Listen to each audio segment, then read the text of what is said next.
Russian football team. Dari mana aku nak start ni?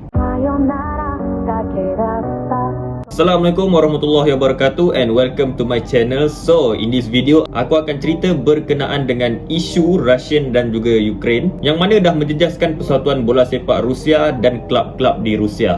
Tanpa membuang masa, let's go. Kita throwback sikit pada tahun 2018 yang mana Rusia merupakan penganjur untuk FIFA World Cup, the biggest tournament in football history, dan Rusia having a very great campaign hanya tewas pada tangan Croatia di quarter finals. Sebelum tu Rusia beat Spain tau dekat round 16 dan kalah dengan Croatia pun menerusi sepakan penalti. Fast forward ke Euro 2021 yang mana Rusia ni satu grup dengan Finland, Belgium dan juga Denmark, tapi perjuangan dorang habis di group stage saja. Finish nombor 3 di bawah Belgium dan juga Denmark. Kenapa aku bawa korang jauh sampai ke FIFA World Cup dan Euro ni? Sebab itu berkemungkinan besar adalah tournament terakhir yang Rusia punya national team akan join.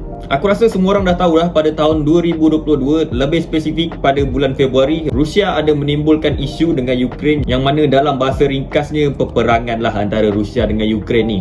Peristiwa ni dah banyak meragut nyawa, menjatuhkan sesebuah negara, especially negara Ukraine. Walaupun perkara ni tak ada melibatkan bola sepak langsung, tapi dia membawa nama negara tau. So pihak FIFA dan UEFA memandang benda ni sangat serius. Berikutan dengan konflik antara Rusia dan juga Ukraine ni, FIFA dan juga UEFA decide untuk ban Rusia untuk join apa-apa diorang punya competition, termasuklah FIFA World Cup, UCL, UEFA Euro dan sebagainya. So sebelum kita sentuh pasal klub-klub bola sepak di Rusia, bagaimana ban ni dah efek klub-klub Rusia, kita akan sentuh national team Russian dulu. Pasukan wanita Rusia yang dah layak pun untuk bermain di UEFA Euro 2022 di England terpaksa disenarai hitam daripada join tournament tu, berikutan di-ban oleh FIFA. Dan slot itu diberikan kepada Portugal. Manakala untuk pasukan lelaki bola sepak Rusia pula, yang pada ketika itu tengah main untuk knockout stage World Cup punya qualification, dijadualkan berhadapan dengan pasukan Poland. Tapi disebabkan FIFA punya ban, so Poland menang secara free dan Rusia disenarai hitam terus. So berikutan ban ni, Rusia punya national team memang tak ada opponent untuk dilawan.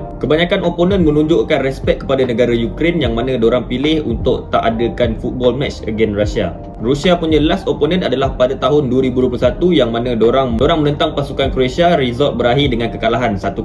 And since then tak ada langsung opponent yang nak lawan dengan Rusia ni.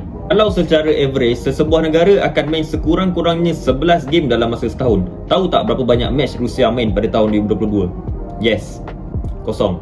Selepas 495 hari tanpa sebarang perlawanan bola sepak, pada 24 Mac tahun 2023, Rusia akhirnya main satu official match, friendly match lawan dengan Iran yang game berakhir dengan 1-1. Walaupun 495 hari tanpa sebarang perlawanan international, Rusia hanya drop 3 anak tangga daripada FIFA ranking. Jangan tanya aku macam mana dia hanya drop 3 anak tangga. Aku lagi tak faham dengan FIFA punya ranking ni. Macam mana Belgium boleh stay 4 tahun sebagai nombor 1 tanpa menang apa-apa. So setakat itu je perkongsian untuk national team Rusia. Kita beralih ke klub punya team. Pada season 2021-2022 di UEFA Europa League, Sparta Moscow merupakan juara kumpulan ahead of Napoli dan juga Leicester dan layak ke round 16, dijadualkan untuk lawan dengan RB Leipzig.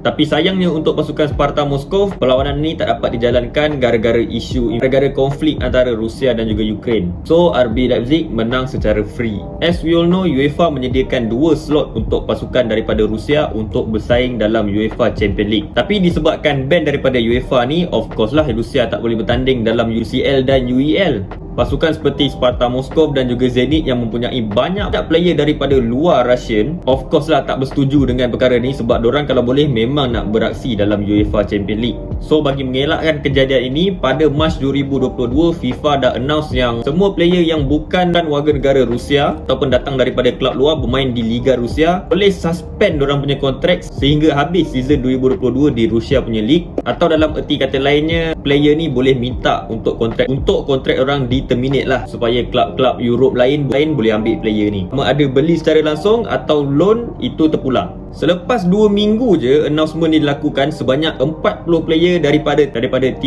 tim di Liga Rusia dah keluar untuk join pasukan-pasukan lain. Actually jumlah ni bertambah minggu demi minggu, tapi antara nama yang paling famous keluar daripada Liga Rusia adalah Kvaratskhelia yang sebelum ni beraksi selama 3 tahun di Rubin Kazan sebelum kembali ke negara asalnya Georgia. Sekarang ini bermain untuk pasukan Napoli and boleh dikonsider sebagai top winger in the world for this season. So sejak daripada UEFA punya ban, bola sepak di Rusia ni tidaklah mendapat sambutan seperti sebelumnya. Mana sekarang ni jumlah penonton boleh dikatakan sangat sikit.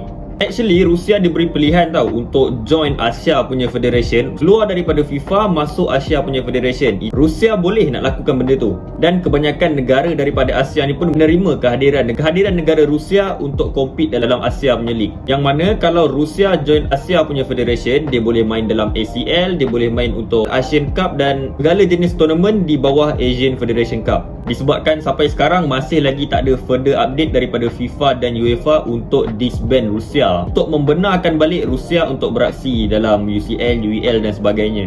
Tapi dari pihak Rusia sendiri, mereka kalau boleh mereka nak stay in Europe dan compete dalam UCL dan UEL. Atas faktor apa kalau kau tanya aku? Sebab utama Rusia tak nak keluar daripada Euro adalah fakta kewangan ataupun financial lah. Just nak bagi korang nampak perbandingan ni, kalau sesebuah tim layak ke Asia Champions League, mereka akan dapat peruntukan sebanyak $30,000 dan setiap satu kemenangan mereka akan peroleh $50,000. Tapi kalau kita pergi ke Liga UEFA Champions League ataupun UCL pula, jika sesebuah tim tu layak untuk bermain di UCL, mereka akan dapat peruntukan sebanyak 17 juta untuk masa sekarang, dan jumlah ini dijangka akan naik tahun demi tahun. Dan bagi setiap satu kemenangan di group stage, pasukan ini akan terima $3 juta. So big difference antara Asia dengan Europe. Ini semua tak lain tak bukan mestilah atas faktor audience, atas faktor top player lebih banyak bermain di Euro berbanding dengan Asia. Untuk masa sekarang, Rusia masih menunggu keputusan daripada FIFA dan UEFA untuk terima diorang balik masuk dalam competition daripada FIFA dan UEFA lah. So aku rasa setakat itu je perkongsian aku tentang apa yang berlaku kepada pasukan Rusia dan klub-klub Rusia selepas konflik antara Rusia dengan Ukraine pada Februari tahun 2022. Actually terdapat banyak lagi perkara yang jadi disebabkan oleh peperangan dingin ni terhadap bola sepak di Rusia, tapi aku rasa aku just akan highlight perkara-perkara yang besar ataupun perkara yang penting ini saja. So paling tu aja. I see you in the next video. Subscribe kalau belum subscribe. Tinggalkan pendapat anda di ruangan komen berkenaan FIFA dan UEFA punya ban terhadap Rusia ini, dan sampai bila agaknya FIFA dan UEFA ni akan ban Rusia. And adakah kita akan nampak Rusia pada World Cup 2026? Itu kita kena tunggu dan lihat. So thank you for watching. Assalamualaikum.